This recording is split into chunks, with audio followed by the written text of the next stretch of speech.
Hey, what's up? Welcome to Bloomer Bay Podcast. This is your host, Katie. Welcome to the podcast about my life, current news, lifestyle, millennial struggles, and anything under the sun. So if that sounds like your jam, please stick around. Today is January 16, 2025. It's a Thursday. Yes, it's third week of the year. Kamusta kayo, guys? It's been a while. This is my first episode for this year. Hope you had a great holiday break and you get to spend time with your family and loved ones. Marami ba kayong na-receive na gifts during, Christmas? Uso pa ba mamigay ng gifts? Anyway, may mga scented candles ba kayong na-receive? Uso pa ba yun? Ako wala akong gift masyado. This is siguro yung konti na niregaluhan ko this year. Parang yung mga previous coworkers ko lang yung nabigyan ko. Mga friends, not so much. And then, family, konti lang naman kami. Di na uso yung magbibili ng, or I don't have time siguro to go to mall, think about it. I usually talaga, very thoughtful ako when it comes to gifts. Talagang iniisip ko parang wala pang Pasko, naiisip ko na kung ano yung regalo ko to that specific person. Like, halimbawa nagkausap kami or I knew something about him na or her that he likes, ililista ko na yan sa notebook ko. Pagdating ng Christmas, I'll find or I'll buy something for him about, let's say, maybe sa archery. I'll find something that he can use for his hobbies. Parang ganun. Kahit na friends lang kasing close friends lang, pag naisip kitang bigyan. Ngayong year, hindi na ako masyado nakapag-isip. Think ko ano na lang meron dyan. I hope yung mga nakatanggap ng gift, natuwa din. For me, wala akong masyado na-receive ni gifts. But, for myself, dahil soloista tayo palagi, for myself, every birthday, syempre, birthday and Christmas, I buy something special for myself. But for this year, wala akong binili. Wala ba akong binili? Parang the whole year kasi every month may binibili ako eh. What was my last purchase? Last purchase naman siya big. I am kind of obsessing with skincare gadgets right now. Beauty tech. So let's say mga LED, microcurrent. Yung huli kong binili was a LED mask. LED mask from Current Body. So, for the girlies na mahilig sa skincare, I know, you know what it does to our skin. So, it's a LED mask. So, it has lights. And then, you put it on your face before you put on your skincare products. So, mask na may ilaw for like 10 minutes. As in LED light. It's a red LED light. So, they say that it improves blood circulation, promotes collagen production, and then lighten your scars, lessen your pimples. This one has studies, so you can search it online actually. At saka yung mga reviews na mga gumagamit ng LED mask. They said that it really lightens their scars and na-reduce yung mga pimples nila. And there are also studies, syempre, galing dun sa LED mask manufacturer. So there are a lot of brands din, but the one I trust is Current Body. And also, ito lang yung mask na available in Asia. So, mayroong ibang brands such as Cure. Ano ba yan? Dr. Dennis something. But it's only available in US. I tried ordering it pala from Amazon. Kaya lang it's not allowed to be shipped in the Philippines yata, or the import tax was too high and hindi ko kinuha. Oh yeah, there were months last year na talagang nahook ako sa Amazon, hindi na ako bumibili sa Shopee. Like, sige, bili. Kaya patlali mga Owala. Nag-start ako dun sa Owala na tumbler. So, Pilates girly. Ganap na ganap. So, I bought Owala from Amazon. Tapos, after nun, sabi ko, natuwa ako kasi it's free shipping if you reach a certain amount para lahat gadgets, yung mga screens, ang tawag dito, external screens for your laptops or parang external monitor kasi. Doon ko na binibili. Pati mga brick chargers, doon ko na binibili. Meron akong gustong bilhin yun eh. Yung Ninja Creamy. It can make like an ice cream. So you just, let's say you put a cream, like a whipping cream, and then lalagyan mo siya ng fruits, and then you freeze, pating container ha. You froze it, and then let's say for 24 hours, and then you put it on that Ninja Creamy, and then the texture though was really like an ice cream. Hindi lang yung parang sorbet. I think it's around that 20 plus sa Amazon. Plus may mga import taxes. So sabi ko wag na lang. Find something similar here. Kasi iba daw talaga. We'll see. I'll find a way.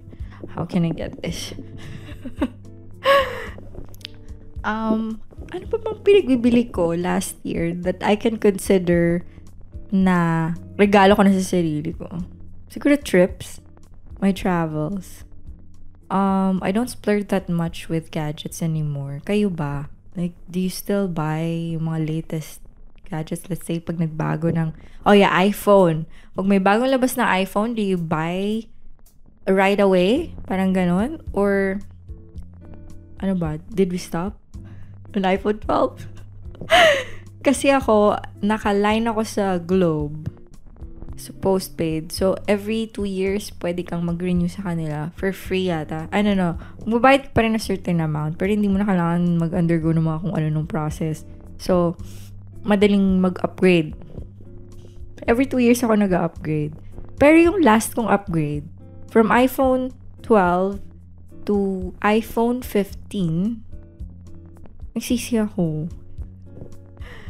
Okay, so sa mga user ng iPhone 15 dyan, hindi ko talaga gusto yung camera niya. Parang grayish na parang ashy. Nung bagong labas yung iPhone na yan, maraming ang issues. Parang sinasabi pa nila they would update daw yung camera. But then it didn't happen. Hanggang ngayon, it sucks to take pictures. Medyo may improvement, but it's still different pa rin talaga from iPhone 12 or 13. My last phone was 12 eh. Binigay ko na sa mom ko. And then parang nainggit nga ako. Sabi ko, sana pala hindi na lang ako nag-upgrade. Anyway, I'm not sure. Parang may nilalabas na ngayon na iPhone 17. Ano no, rumors pa lang pala kung ano mag-feature ng 17. But people are parang thinking twice of upgrading it. Kasi parang ang nangyayari daw is same specs. A little bit of improvement. Kasi yung camera, nag-iba lang yung pwesto ng camera. Nag-upgrade, nagkaroon ng additional colors. But that's it. Hindi na siya tulad dati na parang ang laki ng difference from 12. Let's say, I don't know, 9, 10? Meron bang 9? iPhone 9? iPhone 10? I remember gusto ko na yung iPhone 10 eh. Parang siguro kung nagka-10 ako, hindi na ako nagpalit hanggang, I don't know, baga hanggang iPhone 13. Yun, so far, yun, mga gift na natuwa akong natanggap ko this year was, I received a set of artisan plates. Ang cute niya. If I only have Instagram pala, I'll post na mga pictures. Kaya lang, pangatlong sign up ko na sa Instagram, lagi nila akong binaban. I don't know why. I don't post nude pictures Like, wala ako sexy pictures dun, pero binaban nila. Hanggang sa nainis na ako, hindi na, gumive up na ako. Hindi na ako nag-sign up for Instagram. So, when I meet new people, sinasabi ko na lang na, I don't have Instagram. And then, parang nabibilib sila sa akin na wala akong Instagram. Parang sabi ko, ganun ba? Pag wala Instagram, I'm the cool kid. So, ngayon, kinakarit ko na ngayon ng walang Instagram. But, kailangan natin magka-Instagram for the Bloomer Babe podcast page. Anyway, guys, I have a good news. Bago matapos ang taon last year, I signed up for that would take care of the marketing or advertising and editing ng podcast. So, magiging regular na talaga yung paglabas ko ng episodes this year. And noong una medyo nagdadalawang isip ako kasi hindi ako, alam ko sa sarili ko, hindi ako consistent of uploading episodes eh. I don't wanna feel that this podcast is a chore. Like, I need to do this. I need to upload. Parang kung kailan ko lang trip, mag-yap, saka ako mag-upload. But then, syempre kailangan natin mag-grow. So, I need to force myself to record episodes and you could listen to me yap here. I hope I'm doing the right thing. Yeah, I'm excited. I'm excited for the collaboration this year. I hope 2025 would be a very fruitful, productive year for us. For this episode, I'll share my realizations from year 2024. You know, the things I realized and stopped doing that I swear to stop doing for 2025. I have a list. I have here 10. Na-realize ko talaga siya ng medyo nagbabacktrack ako nung nangyari sa akin noong 2024. And napansin ko na talaga na may growth ako as a person. May growth naman nangyari sa akin from 2024 to 2025. Maraming nainis. Like, marami akong iniwan sa life.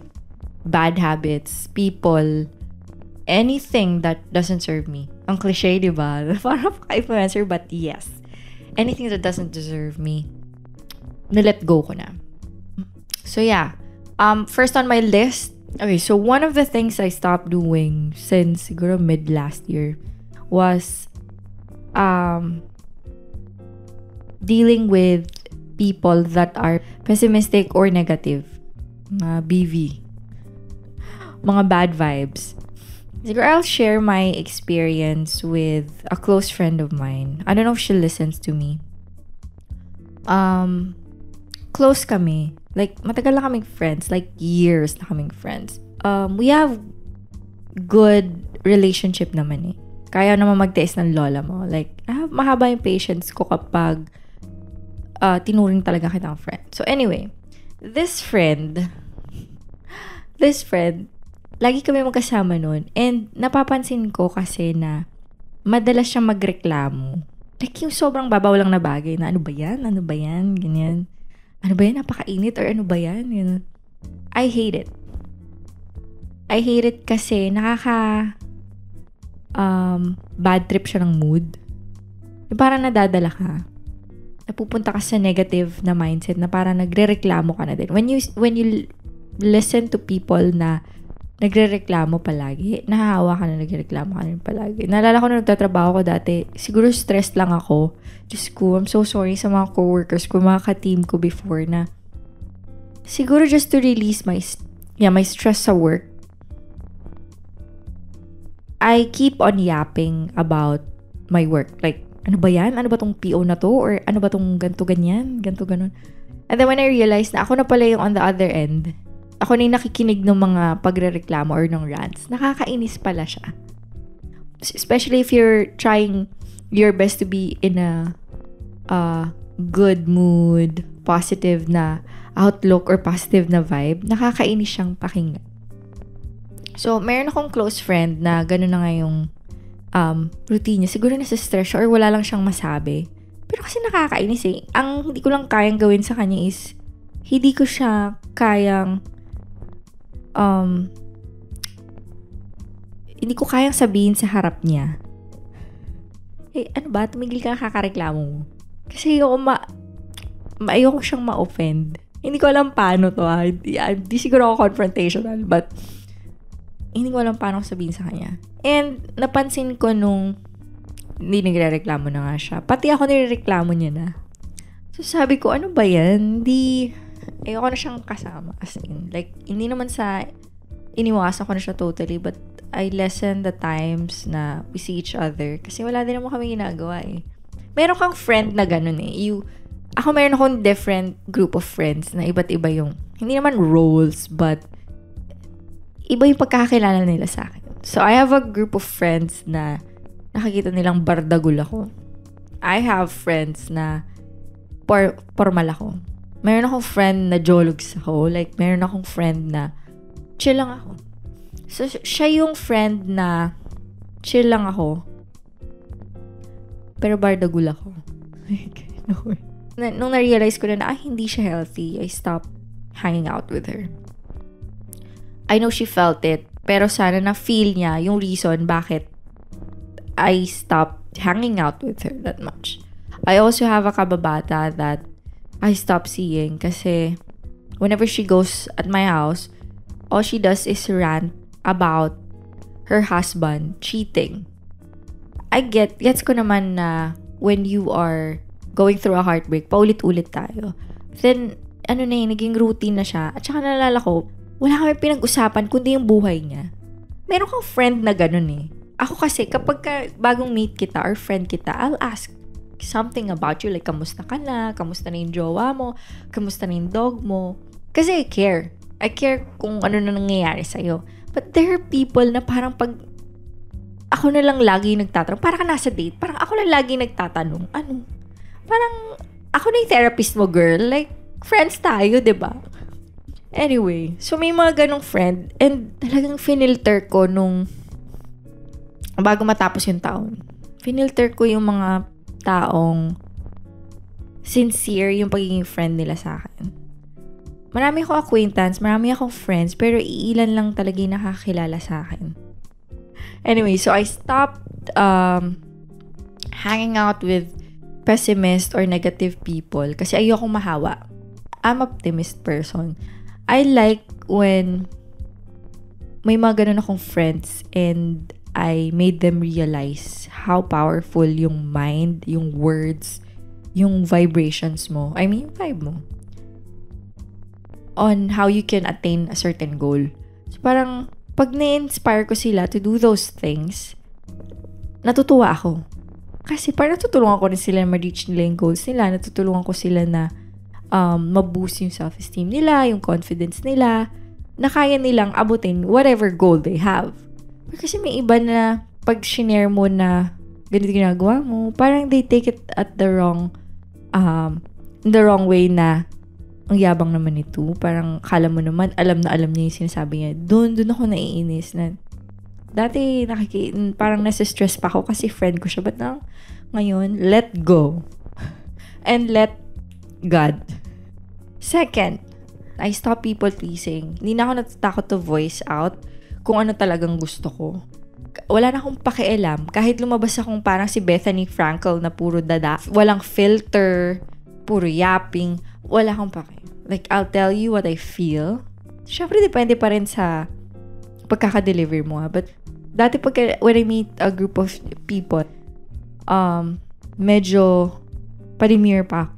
Tahimik na ako. No, ngayon hindi. Like, I show them kung sino talaga ako. Kung jologs ako, go jologs ako. Kung bakla ako. I let them see my side. Kasi mas na-enjoy ko yung sarili ko. Hindi ko kailangan itago. Hindi ko kailangan magpanggap. That's where the fun is for me. As much as possible, pag tinanong ako, what do you mean? Or anong, let's say, pagkain na lang, dude. Ito ko nainis eh. Parang may jowa na pumunta kayo na restaurant, tapos anong gusto mo? Ikaw bahala. What the fuck? Wala bang anything na nagustuhan mo dito sa menu or wala ka bang craving? Let's say, where do you want to eat? Either I'll give you, nasa masculine energy ako, no? Okay, siguro nasa labas kami with a best friend or a friend. I'll give her 3 options na lang. Like, sige, we'll go to Taco Bell, we'll go to this, we'll go to this. Which one do you like?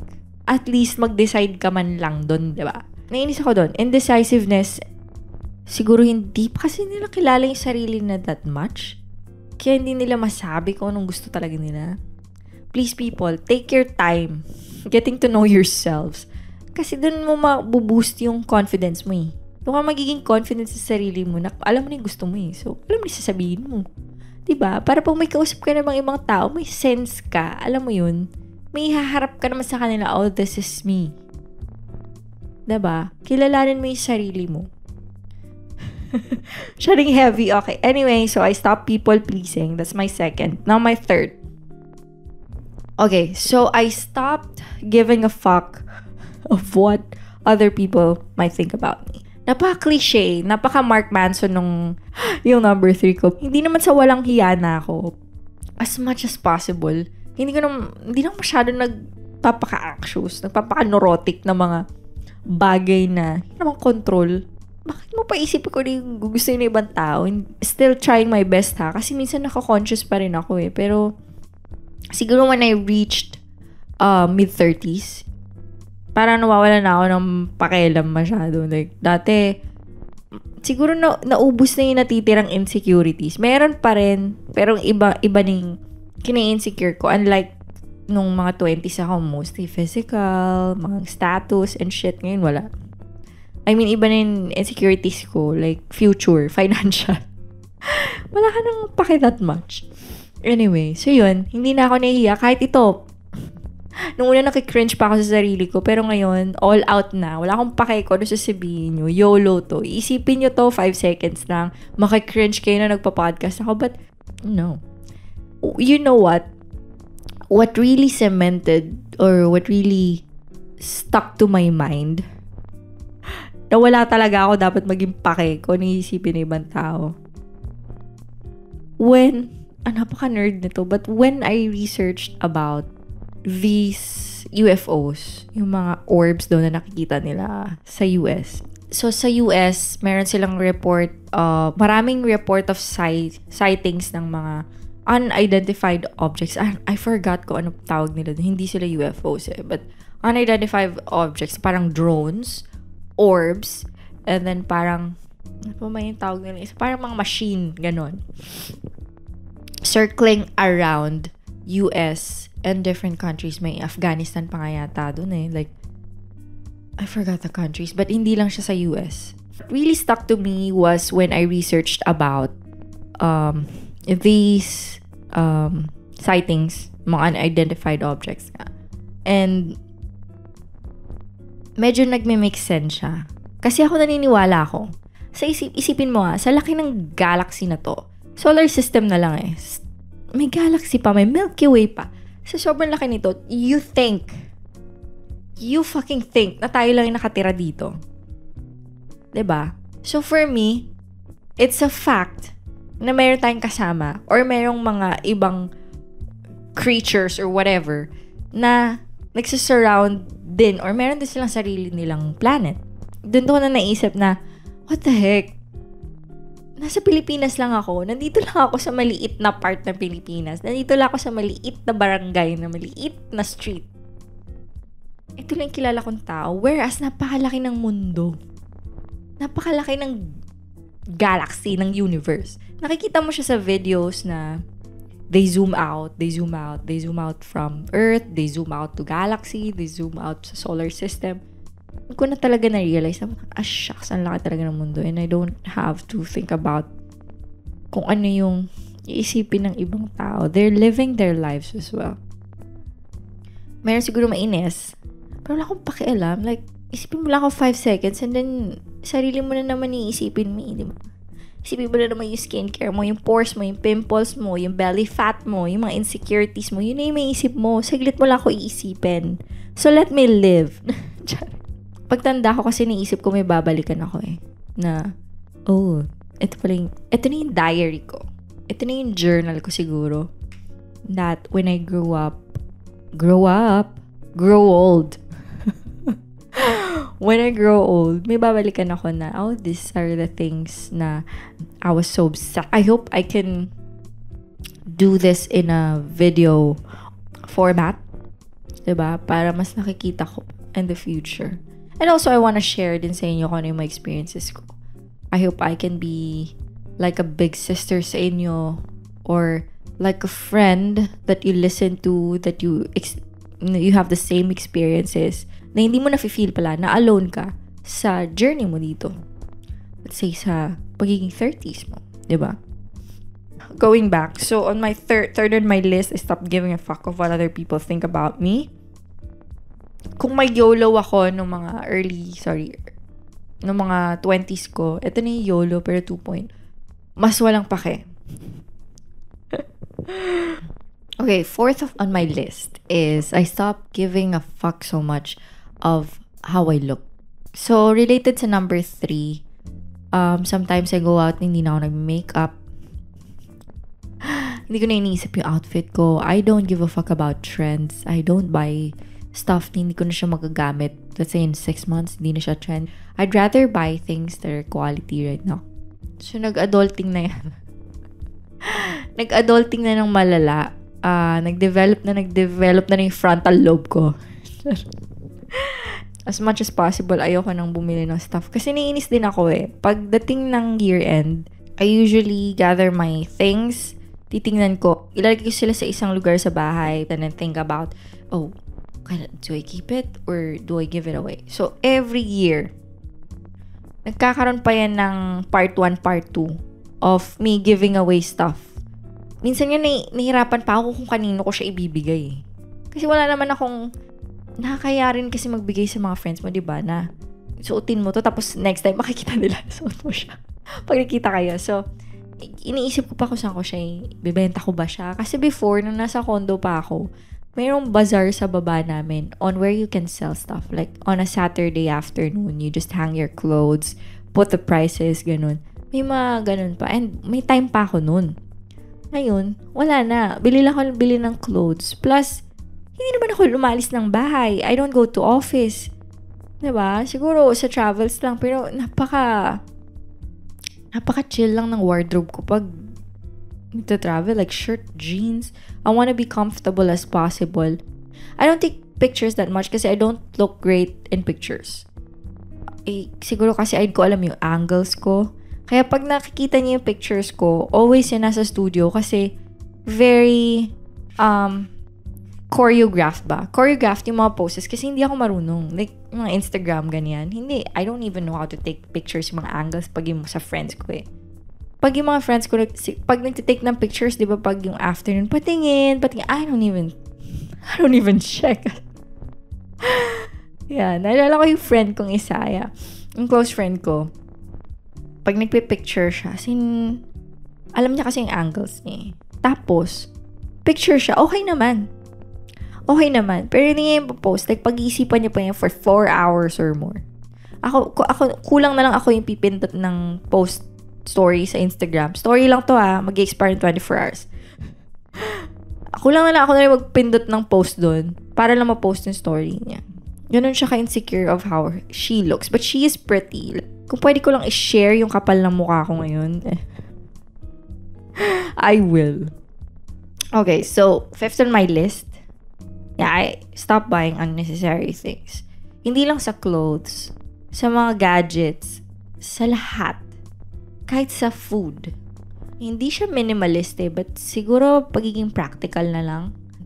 Unti-unti ko na natutunan on how to budget my funds. So, nakikita ko na yung value ng pera talaga. Nawala na yung shopping diva days ko. Tigilan ko na siya. Pati sa Shopee. Okay. So, what made me stop pala?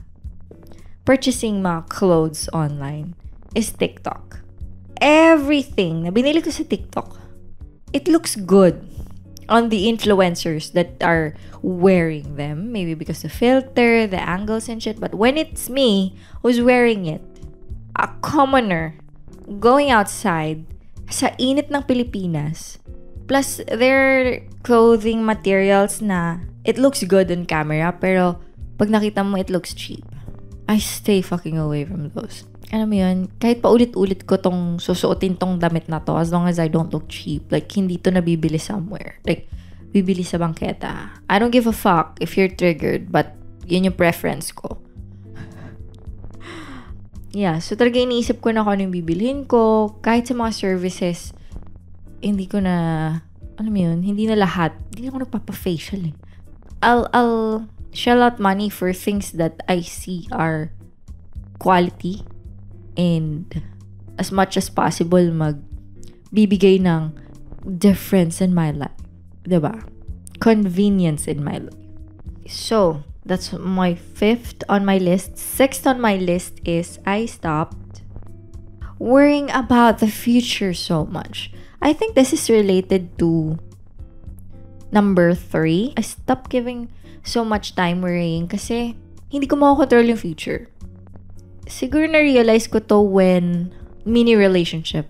Hindi siya situationship. I hate being in a situationship.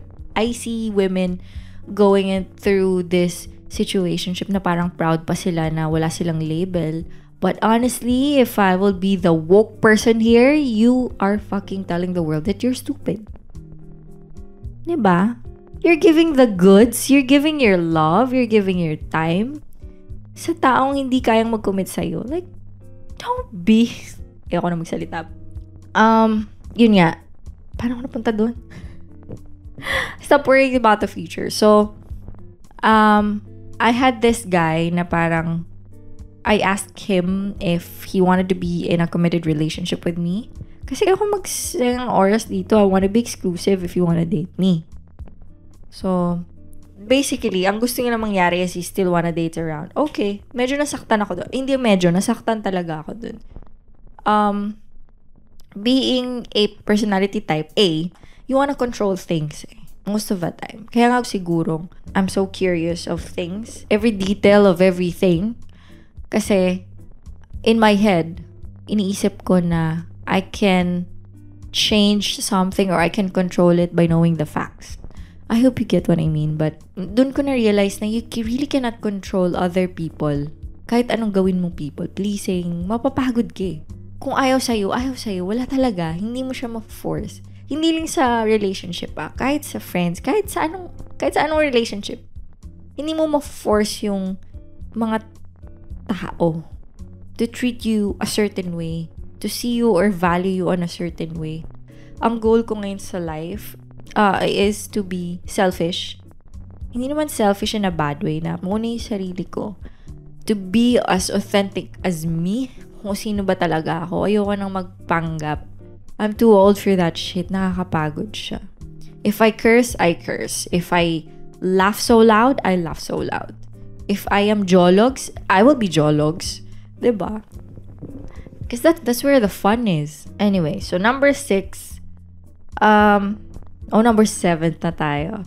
So 7, I stop trying my best to be... I just try...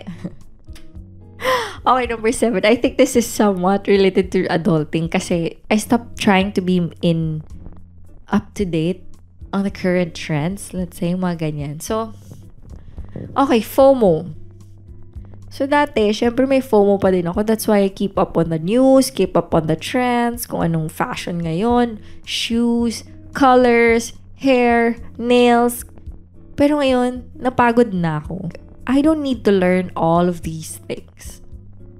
So, for example, ito na lang, example ko. Ganito. So, lumabas yung mga AI ngayon, diba? Automation. So, I aspire to learn, let's say, how to code, how I can automate things. So there's a software, it's called Zapier or Make, that you can automate your tasks. Admin tasks lang, like sending emails, transcribing, etc. Napakababaw nga eh. But it would take me time to learn those. Paano ko siya gagawin? So what I realize is, if you don't have time, let someone do it. Like, hire someone to do it that is very skilled on that subject or topic. So, doon ko nakita yung hack. And being an ENTP, mabilis kasi akong maboard. Naalala ko si Steve Jobs. Ganun yung ginagawa niya. He delegates. He assign works na hindi niya gagawin. Because he is a lazy person. Like I am. Actually, I am a lazy person. Kaya gusto ko, pag may ginagawang trabaho, like, tapusin natin agad so that I can launch. I'll strategize. Magaling ako sa problem solving or mag-strategize ng process on how I can make this fast, easy. Kasi nga gusto ko matapos siya agad so that wala na ako naisip or I can do things na I want or I can lounge around. Ganun akong lazy na person. Masipag pero yung reason or your motivation is being lazy or just wanna do nothing. Wanna enjoy, wanna have fun. So, ganun akong type na lazy. So, ngayon, I hired 3 people in total. Diba? Sarap pala, no? You're the boss. Charot lang yun eh. Pero I hired 3 people. One is an accountability partner. So, accountability partner actually is usually done with your friends. Like, you tell them your goals. You have a list, you have a task, and then you share it with one another. And then, you will meet, let's say, every week or whenever you meet, you ask kung ano na yung status na ito. Parang, diba, someone to remind you that you have something to finish, to yung goals mo, ganyan. So, dahil wala akong friends na masyadong goal-oriented as me, I hired someone to track things for me. Like, yung mga tasks ko every day. So, ayun, hi, Janelle. Yeah, anyway, I hired someone who I give her a list of my daily task, of my weekly task, and my month task. So, sa daily task, of course, kailangan matapos ko yung mga tasks na. If not, I will pay her an amount as a penalty. So, let's say, one of my tasks every day talaga is to walk 10K steps a day. If I won't be able to meet that, I'll pay her, let's say, 200 pesos or 300 pesos. Depende dun sa penalty na nilagay ko sa task na yun. So, marami na siyang kinita sa akin dahil sa dami ng penalty. Nilalakihan ko na yung penalty ko para talagang nararamdaman ko yung punishment na hindi mo to nagawa. Sige. Yun. So, I hired someone to track para maging accountable talaga. Kasi kung ako lang magtatrack nun, baka dayain ko pa yung sarili ko, diba? At least someone na who records for you, hindi mo naisipin. So, what I do is, let's say, 10K steps, I'll screenshot the tracker. About 10K steps na ako. I'll screenshot the dashboard of the tracker that shows na naka 10K steps na ako, and then I'll send it to her. Same with 6 hours of sleep. Kailangan 6 hours sleep ko sa tracker.